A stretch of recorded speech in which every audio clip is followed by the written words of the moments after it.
Calabar village, forests, hills. A tale began that would change the lives of everyone who called this village home. Calabar was known for its tranquility, a place where farmers worked the land, hunters ventured into the wild, and children played beneath the shade of the ancient trees.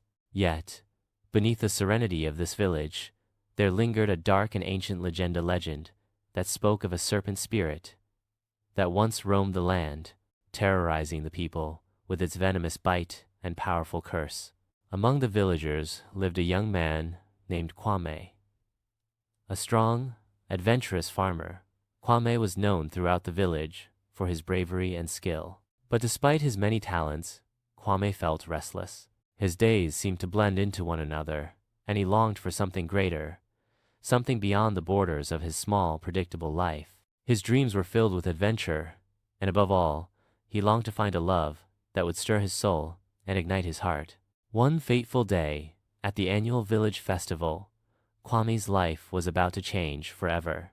It was there that he first laid eyes on a woman like no other he had ever seen, Amina. She had recently arrived in Calabar, and already whispers followed her. The moment Kwame saw her, he knew there was something different about her. Her beauty was breathtaking, her eyes shone with an otherworldly light, and there was a distant sadness that clung to her like a shadow. Amina was often seen walking alone by the river, gazing into the distance as if searching for something lost. Her beauty was undeniable, but there was an aura of mystery surrounding her that no one could quite explain. Kwame, drawn to her, approached her, and in that instant, something deep inside him told him that he had found the adventure he had longed for. They shared a dance under the moonlight, their hearts intertwined by something both ancient and timeless.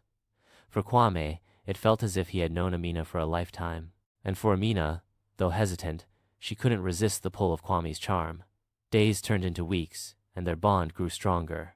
Kwame was captivated by Amina's beauty and grace, but something inside him told him that there was more to her than met the eye. She often disappeared into the forest at night, returning with a distant, almost hypnotic gaze. Kwame, though worried, pushed his doubts aside. He had fallen deeply in love, and nothing would stand in his way. Then, the time came. After months of courting, Kwame asked Amina to be his wife.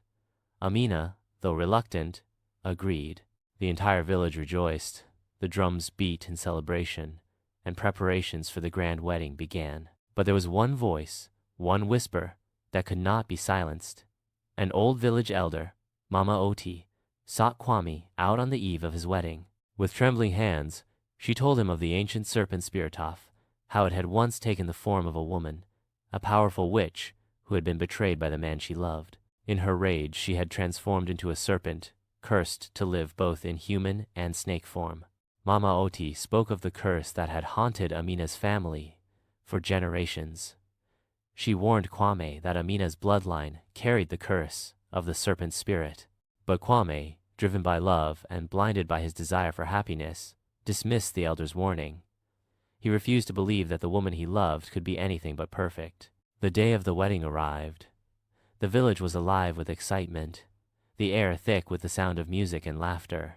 The drums echoed through the village as Kwame and Amina stood before the villagers, exchanging vows beneath the sacred tree. As they sealed their union, the air grew heavy, and a strange chill passed over the crowd. Yet, the villagers dismissed it as nothing more than a passing breeze. That night, after the wedding feast, Kwame led Amina to their new home.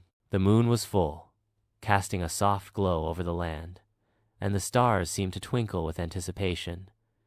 But as the night unfolded, Kwame's world was shattered. As he looked into Amina's eyes, something changed. Slowly, her body began to twist and contort. Her skin turned cold and scaly, her eyes gleamed a venomous green, her fingers elongated into claws, and her beautiful human form was replaced by something horrifying. Kwame stepped back in shock, his heart pounding in his chest. "Amina, what is happening to you?" he gasped. Amina fell to her knees, tears streaming down her face. "I am cursed, Kwame," she whispered, her voice breaking. "I was never meant to love, never meant to marry. My true form has been hidden all these years, but now you see me for what I truly am." The transformation was complete. He faced a beautiful, deadly serpent. But Amina's story was not yet over.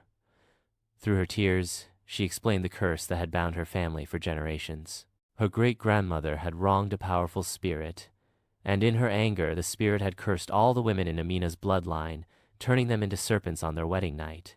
Love alone could not break the curse. Only through sacrifice, true, selfless sacrifice, could the curse be undone. Kwame, though terrified, could not abandon the woman he loved. There must be a way, he vowed, refusing to let the curse claim Amina forever. Together, they sought the wisdom of Mama Oti, who revealed that the only way to break the curse was for Kwame to journey to the serpent's den, a dangerous and mystical place, deep within the jungle. Determined to save Amina, Kwame set out on a perilous journey. Along the way, he faced numerous trials, battling magical creatures, solving riddles, and surviving harsh conditions. Each challenge tested his strength, but also his love for Amina. He learned that love was not just about beauty and passionate, was about sacrifice and devotion, even in the face of the greatest fear. At last, Kwame reached the serpent's den, where he faced the spirit of the serpent itself, a massive, terrifying creature that loomed before him. The serpent spirit demanded a sacrifice. It would not lift the curse unless Kwame was willing to give up something of great value. Kwame, undeterred, offered his life in exchange for Amina's freedom. But in that moment, Amina appeared. Desperate to save him, she offered herself, telling the serpent spirit that she would die in his place. The spirit, moved by their love, agreed to break the curse. The curse was lifted, and Amina's transformation ceased. Her scales disappeared. Her eyes returned to their human form, and she was free at last. The bond between Kwame and Amina had been tested, but love had triumphed. The village of Kalaba rejoiced, and Kwame and Amina began a new life together, free from the curse that had haunted her family for generations. Their love became a legend, a tale passed down through the ages, a reminder that true love is not just about passion, it is about sacrifice, understanding, and standing by one another through even the darkest of trials. Thank you for listening to The Snake Wife. He married her without knowing the truth. If you enjoyed this story, don't forget to like, share, and subscribe to our channel so you can hear more amazing African folk tales. Until next time, may your hearts be filled with wisdom and your paths guided by love.